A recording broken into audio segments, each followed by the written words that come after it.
And good afternoon, everyone. Thank you for joining us today. I'm Randy Patfield. I'm the director here at the Pennsylvania Emergency Management Agency, and I'm joined today by my colleagues from PennDOT, Pennsylvania State Police, and the Turnpike Commission to discuss preparations for the upcoming winter storm. As our teams here at the agency continue to work with our state agency and county partners to adjust plans for the event, we know that this storm has the potential to have major impacts across the Commonwealth, not just during the storm, but for days afterward, due to the Arctic cold that will set in and the dangerously low temperatures and wind chills. And I know a lot of people get focused on the amount of snow that we're going to get, but we focus more on what the impacts happen to be able to make sure that we're well prepared. Over the last couple of days, our teams have been coordinating with the various agencies, counties, and federal partners to ensure the Commonwealth is well prepared for the impacts. Just this morning, our teams met with Governor Shapiro to review the anticipated impacts and our collective readiness for this entire event. We have hosted calls with county emergency management offices to assess their preparedness and identify any gaps where they may require assistance throughout the storm. We have also coordinated with other state agencies to assess their readiness and ability to assist as needed. Yesterday, we activated our Commonwealth Response Coordination Center daylight hours for planning, resource coordination, and public messaging. And today, we will be finalizing the timing for a transition to 24/7 operations at the Commonwealth Response Coordination Center on Saturday or tomorrow for the duration of the storm and the continuing impacts in the following days. While no two storms are alike, we approach every winter storm with the same amount of concern for the safety of the residents of the Commonwealth and do everything in our power to minimize disruptions and provide assistance when and where needed in the most expedient manner. However, we can't do this alone. The public plays a significant role in preparedness activities. The sad fact is that despite our best attempts, this storm will most likely result in tragedy somewhere in the Commonwealth, whether it's a multi-vehicle accident while traveling during high-impact times on the roadways, accidental fires that occur from use of non-conventional heating sources, carbon monoxide poisoning from improper generator use during a power outage, or increased stress on heating systems that are not properly maintained, especially with the cold temperatures. The list goes on and on. While it's easy to become fatigued with the amount of messaging on these types of events, it's critical that the public do their part to be prepared not only for themselves and families, but also to assist neighbors in their communities during and after this impactful winter storm. Little things like families, once they dig out and assist their neighbors and check on family members and neighbors to make sure they're okay. It's like identifying your local fire hydrant and being able to dig it out so the fire companies have access to that if there's a fire in the community. I urge every Pennsylvanian to maintain their vigilance throughout the storm and the days that follow, monitor trusted media outlets for updates, and take appropriate steps to stay safe throughout the event. If anyone has questions on what to do or how to prepare for situations like we're about to face, we urge them to visit the ReadyPA website at ready.pa.gov. There, they will find information and helpful tips, including checklists for what to include in your home and emergency car kits and other helpful pieces of information. Now I'd like to turn the podium over to Secretary Mike Carroll from PennDOT to discuss their preparations. Thanks, Director Patfield. I'm Mike Carroll, the PennDOT Secretary. I'd like to thank the other agencies here today for their collaboration and work as we head into this weekend. This weekend, we are expecting the most significant statewide winter storm in several years, and we are mobilizing our PennDOT teams around the state to respond. We are already pre-treating roads in anticipation of the storm, and we will be working around the clock to keep our roads safe and passable. However, we're expecting snow to be falling at rates of 1 to 2 inches per hour during the height of the storm, which poses the real challenge for our plowing operations. For us, rate of snowfall is as important as the amount of overall snow. Please remember that while snow is falling, roads will not be completely clear of snow and ice. Starting at midnight Saturday into Sunday, we will be implementing a Tier 4 vehicle restriction on the entire interstate network and on the Pennsylvania Turnpike and all of its extensions, along with other major roadways in Pennsylvania. And of course, a Tier 4 restriction means no commercial vehicles are permitted starting again Saturday night at midnight into Sunday. Additionally, all school buses, commercial buses, motor coaches, motorcycles, RVs, motorhomes and passenger vehicles that are towing trailers are not permitted on roadways while the Tier 4 restriction is in place. The decision to implement these restrictions was made with the intention of balancing safety for everyone on the roadway, including commercial drivers. And of course, we will remove the restrictions as soon as conditions warrant. Check 511pa.com for the latest on vehicle restrictions. Again, 511pa.com, a wonderful resource for information during the storm. PennDOT has more than 2,600 plow trucks and rented plow trucks, a full supply of salt, and well over 5,000 workers at our stockpiles across the state in every county ready to respond. And while our PennDOT teams are out in force working to keep roads safe and passable, it truly is critical that you all, the public, avoid travel as much as you can. My preference would be a Sunday stay-home day, watch the NFL games despite the fact that the Eagles and Steelers are not playing, probably a wise move. We always prioritize higher traffic roadways when we plow, and we make sure that we keep those roadways first, foremost safe and passable, and then proceed to the secondary and tertiary roads. We will move equipment before the storm to address specific regional needs, and as the storm unfolds, we'll direct resources, equipment, and manpower to meet specific needs in specific counties. And as I said, 511pa.com is a continuing resource for travel information. Again, if you have to go out, it'd be a smart thing to check PA, 511PA. When the storm leaves our Commonwealth, our mission will continue. As with every storm, we will continue to treat roadways throughout the storm and after the storm with blowing and drifting and other such needs. PennDOT's folks are ready to meet the challenge that's before us. We ask that you be our continued partner in keeping roadways safe, and the best way you can do that is to just stay home. If, and I hope it's not happening, but if you do drive, please be safe. Leave extra space, slow down, safety first for everyone on the roads. I'm thankful for the work that the PennDOT folks will do over the next few days. They're dedicated public servants. They work really hard to meet the needs of Pennsylvanians, and I'm proud of the work that they do. And I'm happy to turn the podium over now to my friend Mark Compton from the Turnpike. Thank you, Secretary Carroll. You know, in our business, we're either planning for winter or we're in winter. And we are ready to put that plan in place starting this weekend. And a key part of that plan has been communication and coordination. And I can tell you, with the leadership of my colleagues behind me, the coordination and communication has been the best it's been in my career here at the Turnpike and with PennDOT. And a key part of that coordination does get to the restrictions that Secretary Carroll had spoken to. We ask you to please take those restrictions very, very seriously, because with the different data points we have around weather, with the data points we have around where traffic is moving, we put those restrictions on and when they're needed. And as the Secretary said, we will pull them off when they are not needed. These restrictions aren't about the quality of the driver. These restrictions are about the amount of time it takes for us to clear an incident on one of these roadways.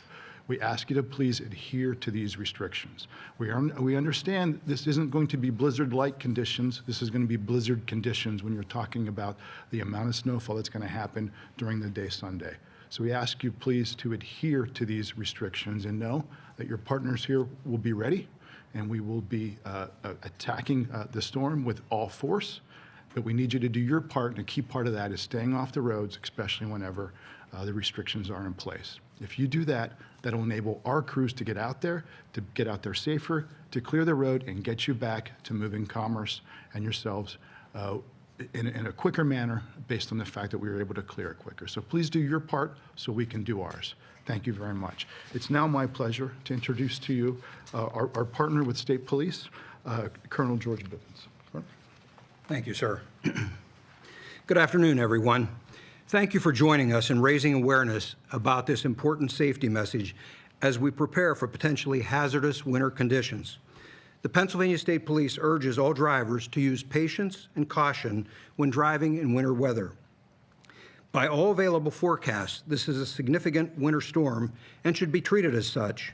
If you don't need to be on the roads, please stay home. If travel is unavoidable, we ask that you be especially careful and keep these important traffic laws pardon me, in mind. First, slow down. Police can issue citations for driving too fast for conditions, even if you are traveling below the posted speed limit. Winter weather creates hazards that necessitate reduced speeds. Clear your vehicle. State law requires drivers to maintain a full, unobstructed view of the road. Snow and ice must be removed from the windshield and all windows. Police may issue a citation if your visibility is obstructed. Drivers must remove snow and ice from the hood, trunk, and roof of their vehicles. If the accumulated snow or ice poses a threat to people or property, you can receive a citation even if nothing falls from the vehicle. Please give emergency responders space. Pennsylvania's Move Over law requires drivers approaching an emergency response area to safely move one lane away. If merging is not possible, you must slow down. This includes areas where tow trucks are assisting disabled motorists. Also, please turn on your headlights. State law requires headlights to be on whenever windshield wipers are in use due to precipitation such as snow or sleet. If you are involved in a crash or slide off the road and become stuck, please remain in your vehicle. Do not stand outside of your car, on or near the roadway. In most situations, you will be safer inside your vehicle with your seatbelt fastened and your hazard lights activated. Adjust your driving conditions for winter, or driving technique rather, for winter conditions. Slow down, increase your following distance, and avoid sudden stops or sharp turns. Use extra caution on bridges and ramps, which freeze more quickly than other road surfaces. In heavy or blowing snow, use low beam headlights. Be aware of vehicle restrictions and reduce speed limits on the turnpike, interstates, and roadways. As this winter storm impacts the Commonwealth, our troopers stand ready to respond. The Pennsylvania State Police will have additional troopers available to handle emergencies as they develop. If you need assistance, call 911 and we'll get to you as quickly as possible. In summary, please be prepared, monitor changing weather conditions, and avoid unnecessary travel. Staying off the roads helps emergency responders and road crews do their jobs and keeps everyone safe. Your choices on the road can protect your life and the lives of others. At this time, we'll open it up to any questions that any of you may have. Hey, Randy, what makes this storm particularly dangerous? I know we haven't had one like this in a while. What should people kind of be keeping in mind, given that there are some real dangers? So, as I indicated in my remarks, we look at the impacts, right? So we know there's going to be travel impacts. We know that there's potentially going to be critical infrastructure impacts after this. I think it's the combination of the snow, which is a lot more than we've seen in recent years, but also the extended duration cold. So the latest updates that we received is, at least a week where we're going to be kind of below freezing. So we see a lot of impacts from that, and we anticipate those. So loss of heating systems for congregate care facilities, or multi-family dwellings, those types of things. We see more water main breaks. We see increased residential structure fires, those types of things. So it's a combination of the snow. Obviously, we know what the impacts are going to be there, and we're committed, that's why we're activating the Commonwealth Response Coordination Center, to be able to shorten our reaction time to any needs that the counties may have or the communities may have, but also to share information. Secretary Carroll and Mark talked about the travel restrictions and bans. We meet every 2 hours or sooner to be able to review those to see if we can lift those or to see how they're working.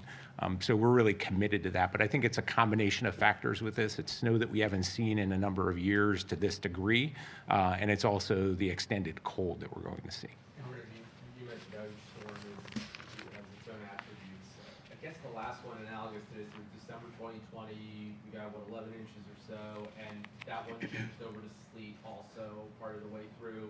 But then we didn't have the cold that you talked about, including in advance of this one. I'm just wondering whether it's you or Mike or Mark talk about sort of those very specific things about this storm, how that might change how you approach it compared to even another storm with this amount of snow. Sure, I'll turn it over to Mark here, but we look at each storm differently, and there's a lot of information, a lot of data points that we take into consideration that we use to inform our decisions.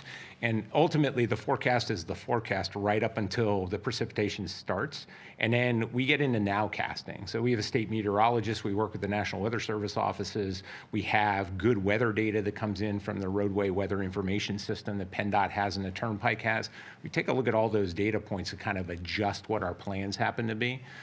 So we take a look again at the impacts in totality and then try to prepare for those, because in our business, we talk about, people talk about best practices. There's really no best practices, because if you change one of the variables, right, on the storm or something like that, that completely throws off what our plan should be. And that's why we make sure that we're flexible and can adjust on the fly. But Mark.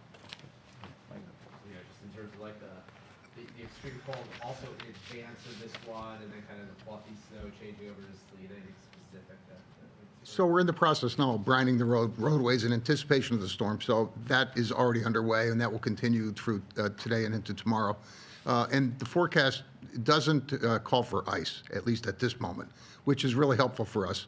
So a snow or snow-sleet combination, there's not much of a nuanced difference there in terms of our response. So ice would be more problematic and raise more concerns, but I'd say we're prepared at this point.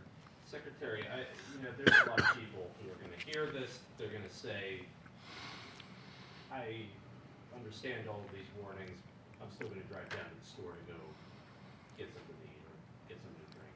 What do you think you would say to people who maybe aren't taking this as seriously as they might?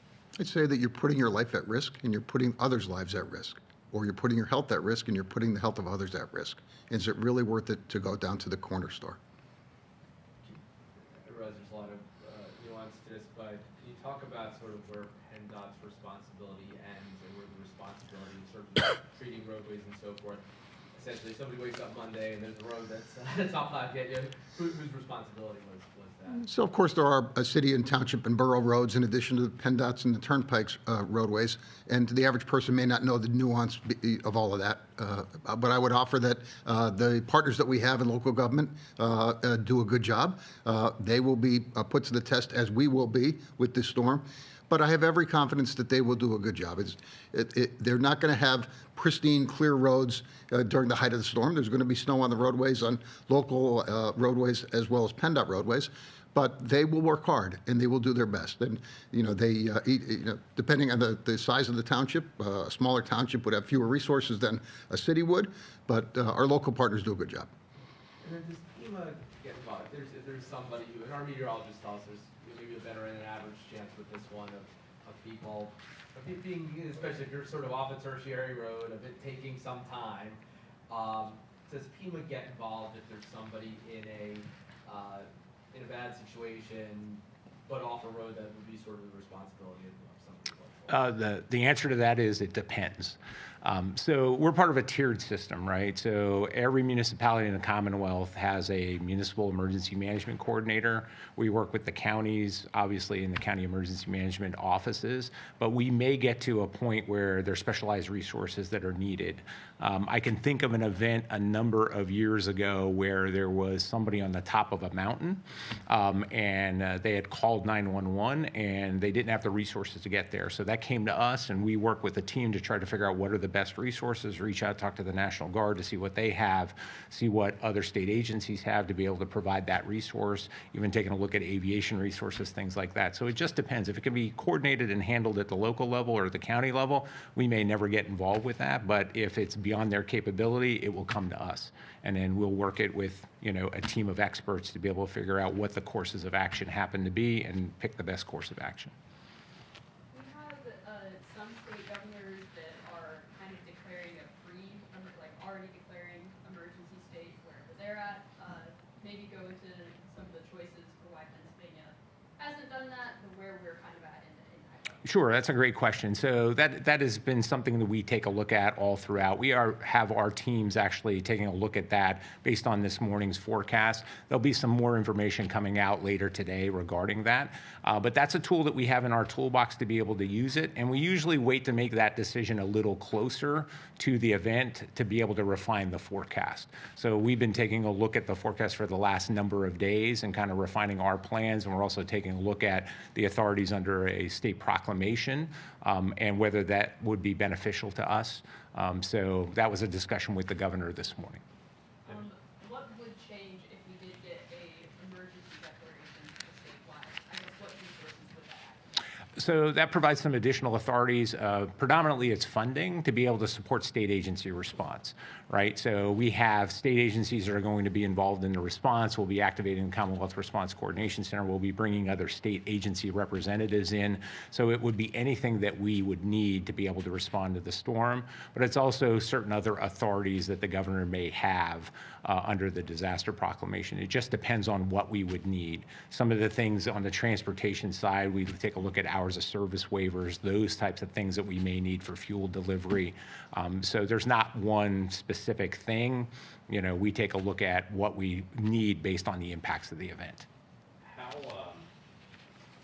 you heard from the federal government at all about this? Have they offered any resources or gotten involved? We have actually. So we were on, in fact, right before I came down here, we're on a coordination call with the National Response Coordination Center and FEMA, and the FEMA regions were on it as well. We had a FEMA region coordination call earlier this morning, director's call. We had a call yesterday.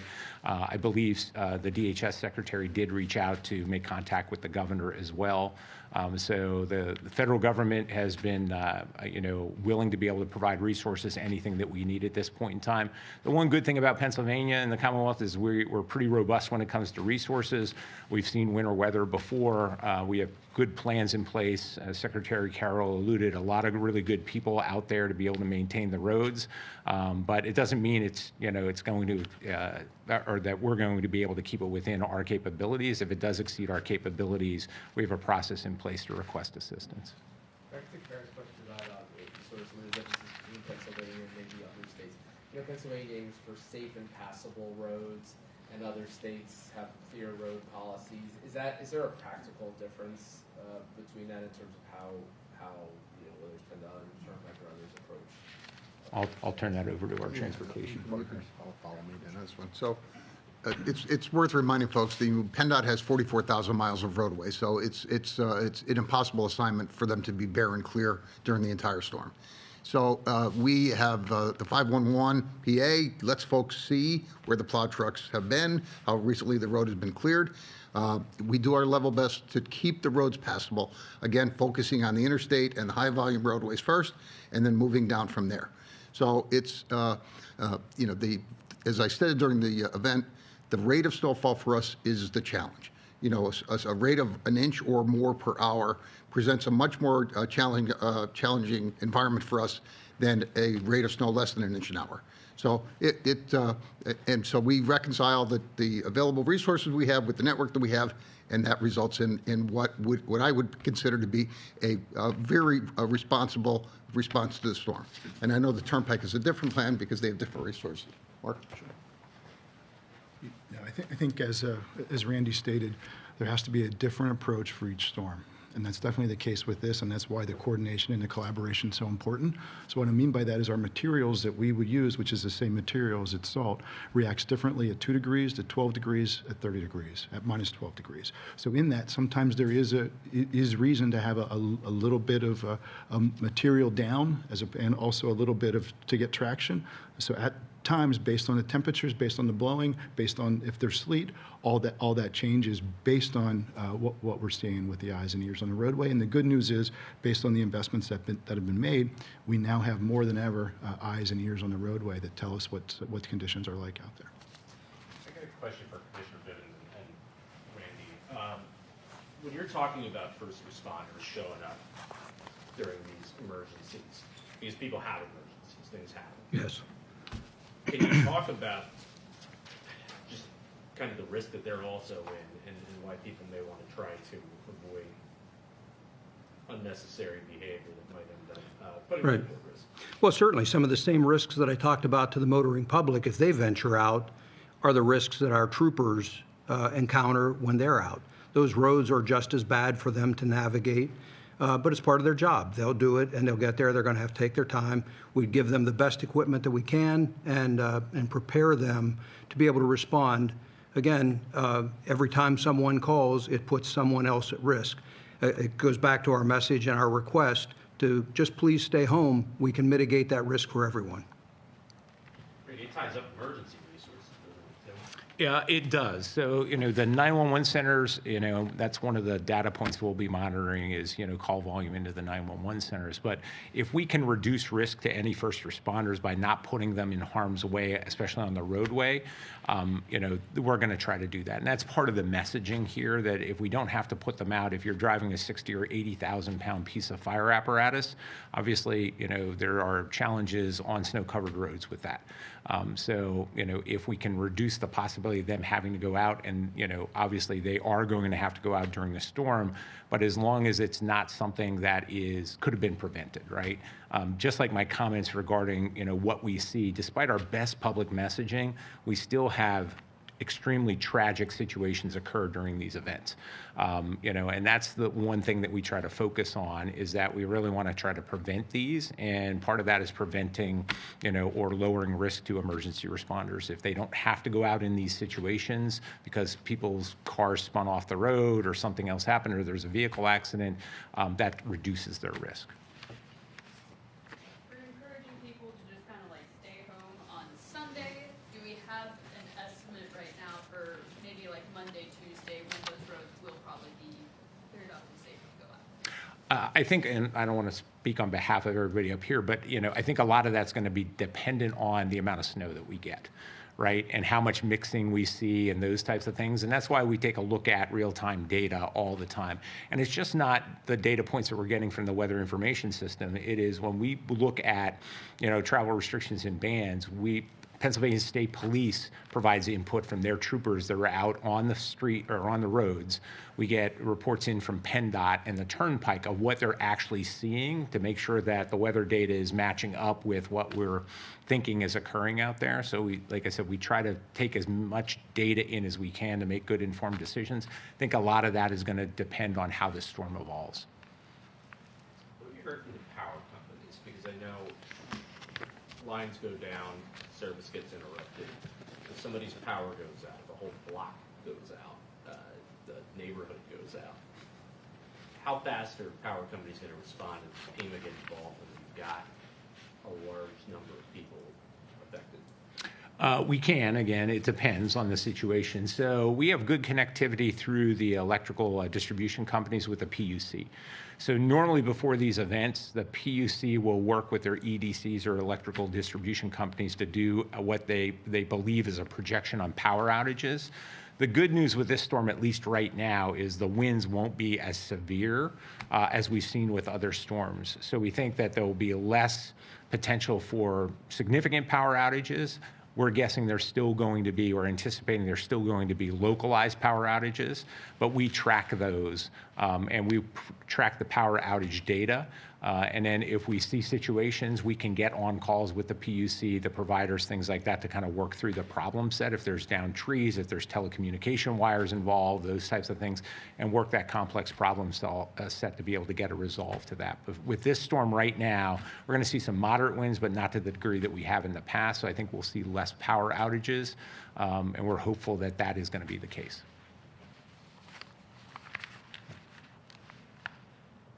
Any other questions? Okay, thank you all. All right, thanks, everybody. Thank you. Randy, when you said listen to trusted media sources sitting next to Tom, I wanted to ask you who exactly you had in mind. I'm going to defer that question. I'm not going to answer that.